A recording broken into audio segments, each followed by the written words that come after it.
Hey everyone, on the Roadcast here with our review discussion cast of King of the Hill today. Right, and just a little bit of commentary on, should say, one of our favorite shows, certainly one of our favorite cartoons. Oh yes.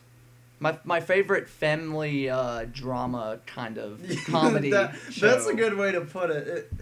It's weird to think of it that way, but it's very like family situational comedy. What's great about King of the Hill is it goes for the whole the whole show. Just it's essentially about nothing, but that nothing is incredibly interesting. Like they go for the mundane, natural sort of everyday life, but it's so fun to watch. Odd scenario comes up. It's a lot like a whole lot of other sitcoms with real people, right? Yeah, it reminds me of like Family Matters or oh yeah, totally, or a Full House even. Just you got a family and they're living normal day life, and then just something out of the blue happens, and they make some fun out of it. Yeah, totally. And what's great about it is since it's animation, they're not limited by what sets they use.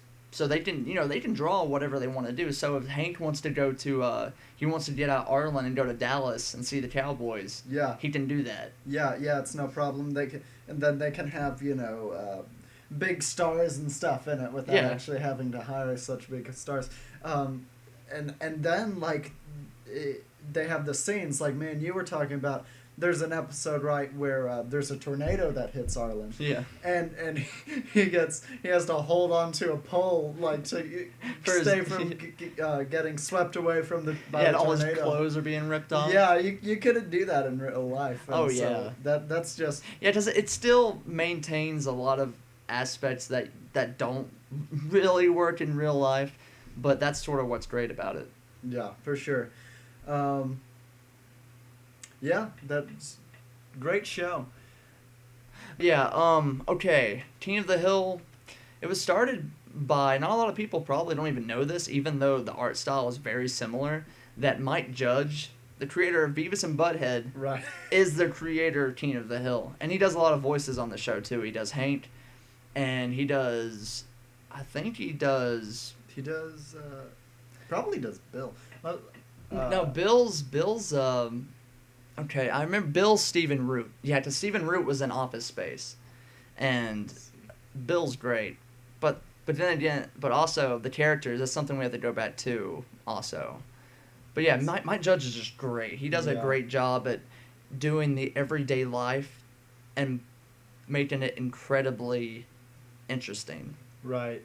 Yeah, and if for some reason you're watching this and you don't exactly know what King of the Hill's about, you can never really pinpoint what the show is. Right, but it's basically the meddlings, it's the crazy happenings of this middle class family. They live in Arlen, Texas, which is a made up town, which is sort of like a combination of some other Texas towns, like real places, but Arlen is just sort of like a culmination of those places put in one kind of little sector. It's like this little suburban town, and just some crazy stuff ends up happening there. He's known for downing some beers. I believe the Netflix definition. Hank Hill spends his time downing beers with his friends in the alley until some crazy family drama pops up or something like that. That's pretty much what it consists of, or something at work. Something happens at Hank's most treasured place,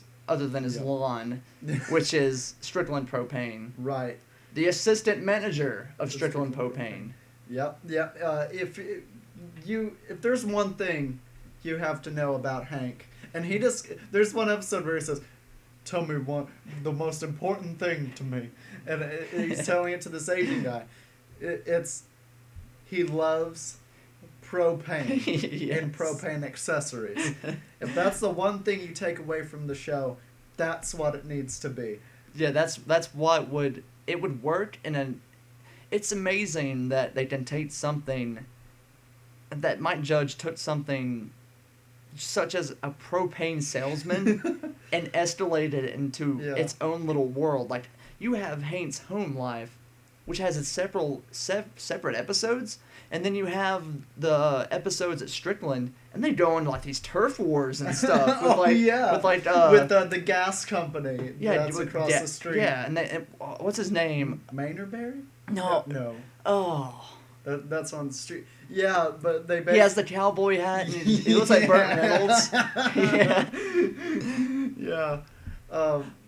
And then his boss, speaking of which, Strickland, he's an alcoholic. He's a womanizing douchebag. Yeah, but he has a wife who at one point tries to get with Hank. Yeah, that's a 2-part episode too. That's like that's the one where he gets high. Yeah, and the second part of the episode, I'm too high to drive. Or he just does one little puff, and he's like, I'm doping out of my mind. I'm going on a trip. He thought it was a cigarette. Apparently. Yeah, he thought it was a damn NAFTA and their seed-grade tobacco. But yeah, and also, I mean, yeah, you take that with the Strickland episodes, because that's sort of how it is. Every character sort of sometimes has their own episode. Like you'll have my favorite episodes are probably, honestly, the some of the Bobby episodes and the Hank episodes. Yeah. Because the reason why the Bobby episodes are so great are because, so a lot of it is sort of reminding you of growing up in certain situations. And of course Bobby is sort of on the he's not a normal boy. No.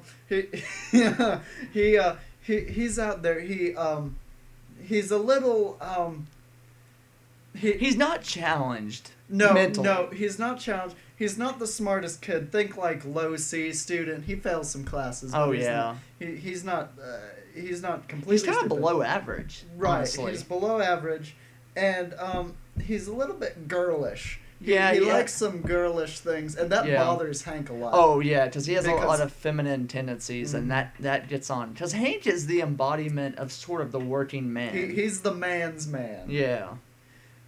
He drinks beers in the alley. He goes to work from 5 to 9. Comes back, probably bangs his wife. Or doesn't. Because Hank is so... He's so conservative. Yeah, he's so conservative. That's the biggest thing about King of the Hill that sort of might turn off some people, is the fact that it is a show that sort of embraces and also kind of parodies how conservative families can be. Yeah, in a way, sometimes it makes fun of it because sometimes he's a little too much. He's a little overbearing. Oh yes. But a lot of times, I think it celebrates it. Oh yeah, it celebrates the things that are right about conservatism and why being conservative has its great benefits, and it also makes fun of liberals a lot. Yeah, it makes fun of and it does it in the classic way, right? Oh it's yes. like they're just a bunch of hippers, and then another one, something else we were talking about earlier. So Peggy, she's from Montana. Yeah. And so they return home to visit Peggy's mom, and it turns out that a celebrity from Hollywood had moved to Montana. Yeah, Henry Winkler, I think. Henry Winkler, the Something guy like who that. plays Fonz. Yeah. And he decides he wants to move, like a lot of rich people do. They decide they want to move to the countryside. Oh yeah, because they just want to fertile up the land. But it's making fun of like these liberal people who are coming from the big cities and such, like moving into like. And everything he does is so metaphorical and like he thinks everything has this super deep meaning and things when they really don't. He asked Hank if he likes to fish, and then Hank's like, "Oh yeah, I love to fish," and then he's like, "I love to fish through the mind of the apple" or something. Yeah, I can't even remember. It was such a trip. And Hank, his quote, I don't think we're talking about the same kind of fishing. Yeah, so it's always great to have the two different sides there. Because it's also never completely agreeing with Hank. There's episodes where Hank will have one view on something, but then throughout the episode, Hank will come into terms. Well, of course, it's kind of like a coming of age thing, but it's sort of like Hank is always coming of age. Because, for instance, Bobby wanted in one episode to be in the pageant show for fat boys. Right, yeah, and obviously very feminine. Yeah, and the thing about this episode, you think it's very cliche at first, because you think, okay, it's Hank, so obviously he's going to want to dissuade him. And then at the end of the episode, Hank's going to come to terms with it and let Bobby be in the show. Right. But that doesn't exactly happen. Right. So that's what's sort of great about King of the Hill, because even though sometimes some of the episodes are structured for the most part in the same way, at least when it comes to the characters, you'll get some curveballs here and there. And the episodes, even though what we're saying, a lot of it seems like mundane life situations. Yeah, some crazy situations come up too. Crazy stuff happens. I mean, the There's turf wars with the companies. There's one where Peggy, Hank's wife, they decide to go on a jumping out of an airplane parachuting trip, and that's a two-parter too. Yeah, that's a two-parter. So first Hank goes, he goes fine, he has a great time. He didn't want to do it. Hank didn't want to do it at all. And then but Peggy does it, and her parachute doesn't go off, and she just right into some field outside of Ireland. And right then, you can question the reality of that, because she probably lives. She lives. She falls from 1,000 feet and she lives. And that's not much of a spoiler, even though, because honestly, they're not going to kill off the wife of Hank. This isn't, and it's a two-parter episode, so when that aired, everyone, I guess, thought that she was going to die. Everybody probably was hung up on thinking she might die.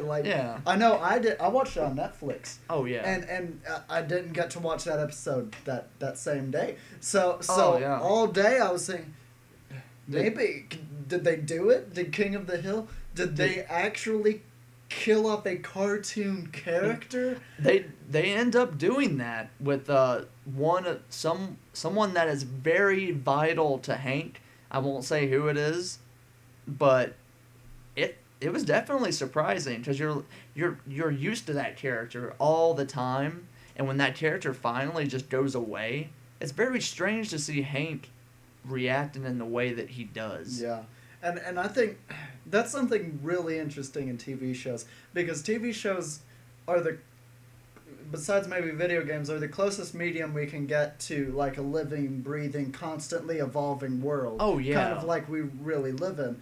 So that's why it's a little bit devastating when something that happens. Yeah, because you see the antithesis of the TV show format. It's great to see these characters sort of transcend differently and grow. But however, I do have some complaints about some characters that have changed more when the seasons have gone on, and one of those is Bill. Okay. My biggest complaint is probably Bill, and maybe Peggy, even though Peggy has sort of stayed the same. Peggy's a little annoying to begin with. So if you don't know Peggy, she's overbearing. She's incredibly overbearing. She's overbearing. She thinks she's always right. She thinks she's the smartest thing ever. She thinks she's the best at everything when she's not. Right. Clearly. And even everyone tells her that. And then she'll go on throughout the episode mad at Hank or something, but Hank is only trying to help her for her benefit. Yeah. Sure, okay, Hank doesn't normally say it in the best way possible, but he means it. So. Well, normally he actually tries to do the right things in terms of what a husband should do. Yeah. That's just keep quiet. At first he tries to lay low, let her do her thing. But when she's finally in trouble, he tries to step in and fix it. Yeah, for instance, like this one episode where Peggy gets a note from some guy at a prison. And he's like, oh, you were my teacher. I want you to come and give me some lessons and stuff. Just come see me at the prison and stuff. So she starts going and seeing this guy, and eventually she realizes she's smuggling cocaine in with the bottle sand, and so she doesn't tell Hank at first. She says everything's okay, and then towards the end she goes crying to Hank, and then Hank has to fix it. Yep. And he does. And that's one of the great things about Hank. He's always so... I mean, sometimes he's, I'm going to kick your ass. Yeah. But damn it, Dale. Even then, actually, he always keeps things under control. Oh, yeah. He's the leader of the... Well, it's his show, essentially, but he's the king. Yeah. He is the king. He keeps everything... Everything centers around him. Like, he just wants to live. Right. But everything always ends up getting in his way of doing what he wants to do. So he has to go in and do it himself and fix the status quo again. And he never gets the credit for it either. People always give credit for themselves. Like, Bobby will always say it's him. Peggy will always say she did it. But Hank doesn't Hank doesn't search and he for doesn't that. want it. Yeah, he doesn't want it. He just wants to get back to normal. Yeah, he just wants to work. You know, a lot of times people get mad at Hank. Oh yeah, I've noticed, and that bothers me a little bit. Yeah. But it's part of the show. For instance, like there's one where Arlen gets flooded. Oh yeah. And he has to make the choice to open up a dam. If he doesn't open up the dam, it'll cause a lot more damage than just opening it up. Yeah, but if he does it anyway, it still will flood a section of Arlen. South Arlen. He deems that he has to do it. So he does it. And so he does it. He goes to the shelter. Everybody's angry with him because everyone's they think against him. he's the one who decided to flood Yeah. South Arlen. Even though the freaking guy who was supposed to be working at the dam isn't at the dam. Yeah, he's at the shelter instead. He's at the shelter. Combing his mustache. No one gets... Yeah, he has a... What are you doing? Combing your mustache over there? We have an emergency. Well, yeah, that's what's so great about this series, though. It's unlike Family Guy and some of the other... Or The Simpsons, even. Because even The Simpsons... And I'm a huge fan of early Simpsons as much as other people are. The Simpsons, though, as they went downhill and their characters completely changed for the worse, which we will get to more on King of the Hill in a second, but King of the Hill at least stayed mostly consistent, and I can watch any King of the Hill episode and have a generally good time. Oh, and another thing I wanted to mention about Bobby, you were talking about Bobby. I love how sometimes they focus on this with Connie, too, their neighbor's daughter. I love Con. Yeah, that whole Con's great. Con super nusapon. But I love how, the episodes that focus around them. I love how they make the middle school life seem dire, like it did to us. You know, like there's an episode where he gets to finally choose some extra classes to take, and he decides to be like a counselor there. Yeah, and so that's a good episode. They tell him don't date the people you're counseling, and so he decides to go on a date with one girl, but he's counseling this other girl who falls like madly in love with him, and so like she's like stalking him. She's like stuff. She's stalking him, and so. Like stuff like that. I mean, obviously, I don't think anybody got stalked that hardcore in middle school. Of course. But it shows it shows how big a deal it was. Like, it shows the extremes. Yeah, it shows sort of what our exaggerations were in our mind. There we go. It's kind of like a heightened reality. It's still centered in reality. But it's sort of everything's heightened. All the emotions are sort of higher. Everything's more. It's more a bit over the top in a way. Right. That's probably the whole show, though. Yeah. Because, like you said, it deals with normal everyday life, but because of this heightened sense of like emotions and things, it makes these wacky scenarios. Like, in real life, let's face it, most of the time, if you went on a parachuting trip, you'd parachute, it'd be fine. Yeah, it'd be fine. Most of the time, if your neighbor got a divorce and he was sad, well, you'd be sad, whatever. But what's amazing, the divorce thing with Bill, which is a great segue, because Bill, the whole thing with Bill is, his whole character trait is that he's pathetic, and he's depressing. He's sort of like, he is the exact idea of the high school loser. He was on top. He was on top, and then it was only downhill after. Yeah, it's completely downhill, and he gets chances to redeem himself all the time. Like, for instance, in one episode, he didn't finish his year of football in the season, and because he had the record for like the longest home run, I think. That's baseball. That's baseball. We don't know sports people. Yeah. That's why we're doing audio podcasts. Yeah. But anyway, the whole episode is he's actually feeling good about himself because he's getting back. He's playing football, but in the end, it never goes right. It never goes right for Bill. Never. There's one where he. It's like the governor of Texas, I think. Yeah. The governess of Texas. He dates her, and then he decides to get back with his ex-wife. And That, and of course the governess is furious with him. Yeah. So he doesn't get either. He doesn't get either of them. Like, he always gets these chances to redeem it, and it always messes it up. And the funny thing is, but the funny thing is, by the end of the episode, like, the governor accepts it. Like, eventually she's like, okay, I get it, you're confused and all that. And Bill asks, oh, can I date you? Or, can we still have something going on? And she's like, no, sorry, Bill. So, and then he's left out, and he wants Lenore again. Yeah, Lenore, like, that's it. Lenore! Oh, and then there's the episode where he dates Khan's mother. Yeah. Oh, Khan's great in that episode. Yeah. He has to accept it, so Khan's just sort of, like, twitching, and, like, he flips out, like, in another room. He's, like, screaming all the time. And he makes this, like, terrible plan that almost succeeds. Oh, yeah. To get her to leave. And finally, he comes to accept it, but I guess it's too late, because even though they embrace at the end, she never reappears. Yeah, she never reappears. Which would make sense, because then she'd have to be a reoccurring character. Yeah. And it just... She wouldn't really fit in right. Yeah, it wouldn't work. So I guess that's another problem, though, with it being sort of the show that King of the Hill is, because a lot of it, the episodes, they're never really referenced again. Like, you'll never hear Hank... at least as far as I know, I've seen all 13 or 14 seasons, and as far as I remember, I don't remember Hank mentioning, like, oh, that one time Debbie died behind the dumpster, or the... Well, to be fair, though, Debbie never appears again. Yeah. So it's not like we're doing a... It's not like we're doing a Family Guy, right? Where they're really not cohesive at all, like they can't exist in the same universe. This can all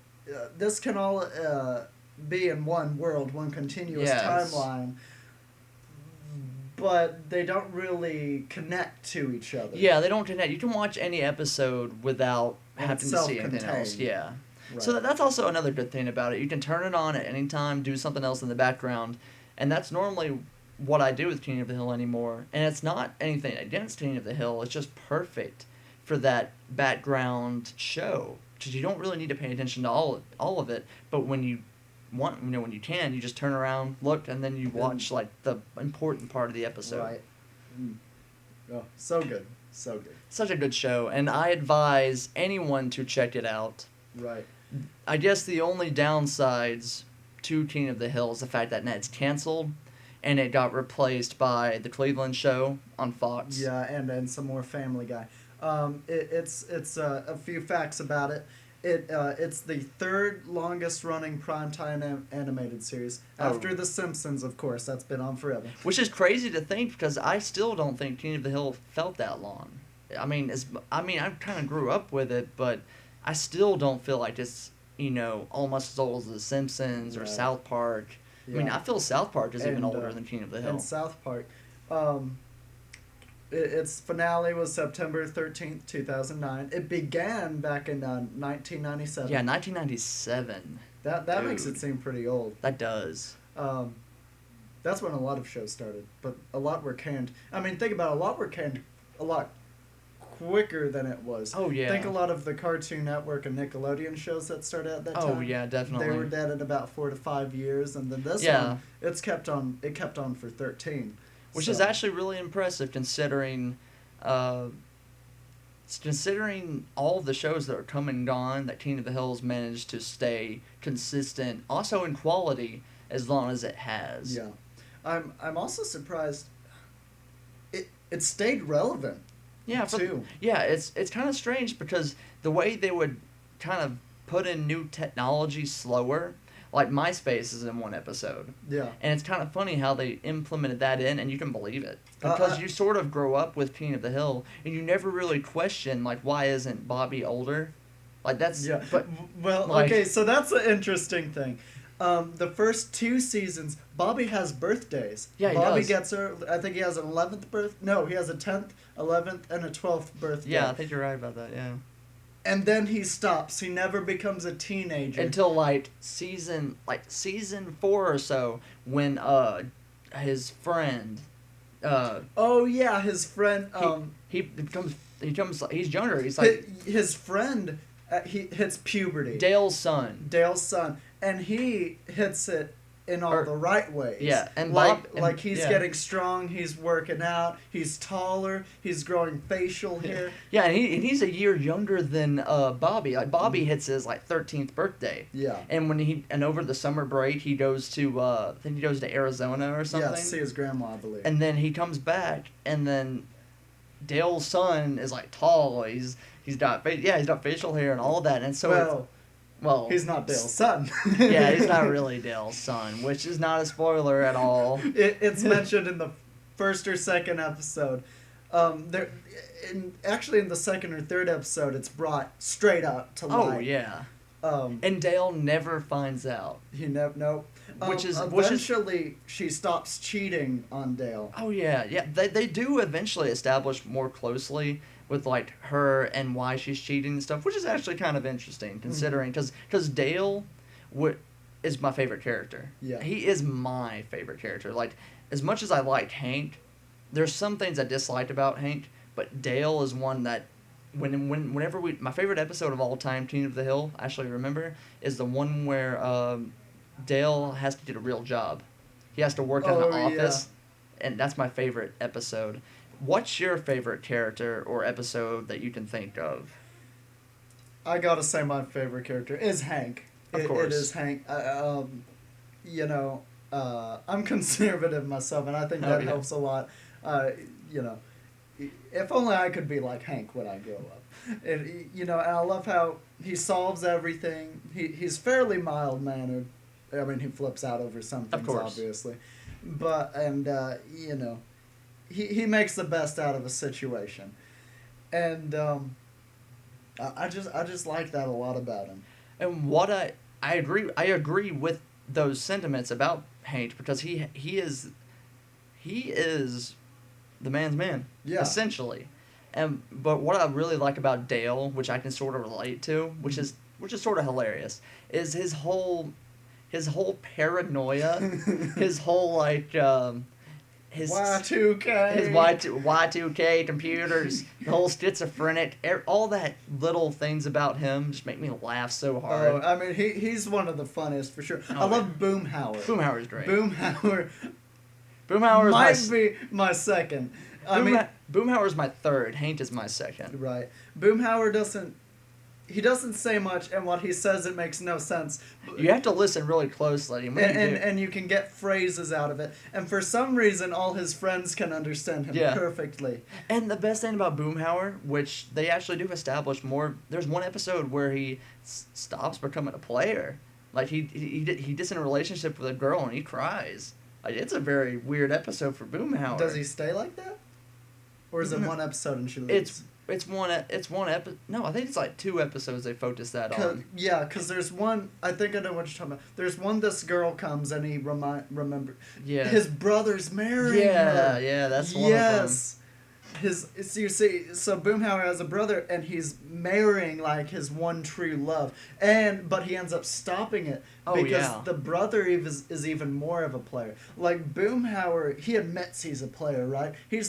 He's also older, too. Yeah, he's the quagmire of King of the Hill because he knows he's a player and he accepts that and he doesn't pretend he's anything else. But his brother, he's trying to get married and he's pretending he's going to be in this long-term relationship. Oh, yeah, and he's totally not. Like, he's going around behind her back, he's buying strippers and all that other stuff. But I'll just let you people watch that episode. Yeah. All what we talked about these particular characters is because that is what makes King of the Hill King of the Hill. It's the characters. Yeah. Now, you won't see big swooping, super intense drama in King of the Hill. There's some intense moments, but it's a comedy. That's mostly what it is. It's a lighthearted comedy for the most part, and you can, depending on who. I mean, you can sit down with a family and watch this. Yeah, essentially. For sure. So I think to wrap it up.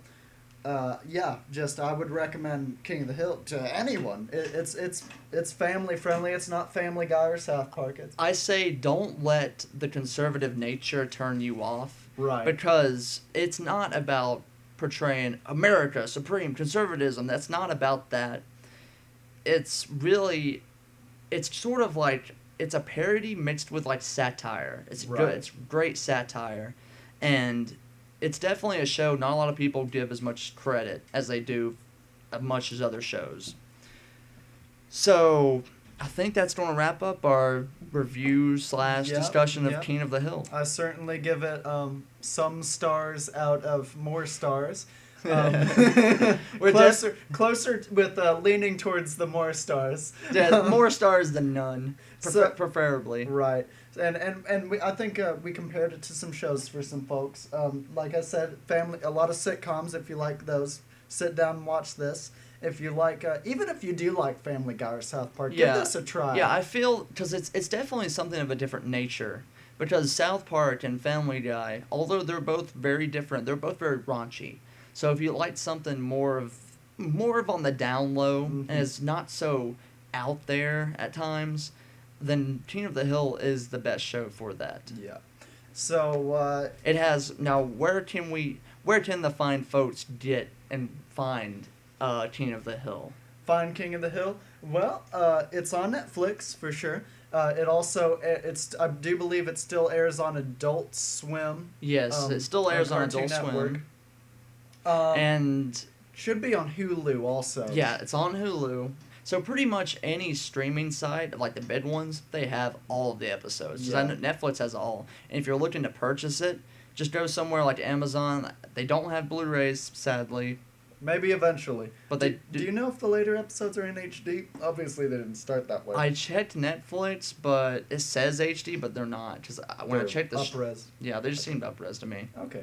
Well, it's SD, but that's a sign of when it was made, and that's just what it was. But regardless, this has been On The Roadcast. I'm going to do a few plugs for us so you know where to check us out, communicate with us. We're both on the PSN. You can find Alex. His PSN name is jman216. You can find me. I'm 10 Tickets. Spell out the 10, please. Of course, you're probably watching this on a YouTube channel on the Roadcast. Check out our Facebook group. Just type in On The Roadcast and you should find it. It should be the first thing, and it has a car as the logo. Right. So. And besides that, we got a couple more videos coming up. I'm not going to say exactly what those are, but they're different. They will range from everything, honestly. Music, movies, games, because we're running the whole gambit here at On The Roadcast. So this is the end. Yep. Everybody have a good one. And have a great holiday season. Right. And Merry Christmas. And Happy Hanukkah. Yeah, Kwanzaa. Yeah, Kwanzaa. And drive safely, guys.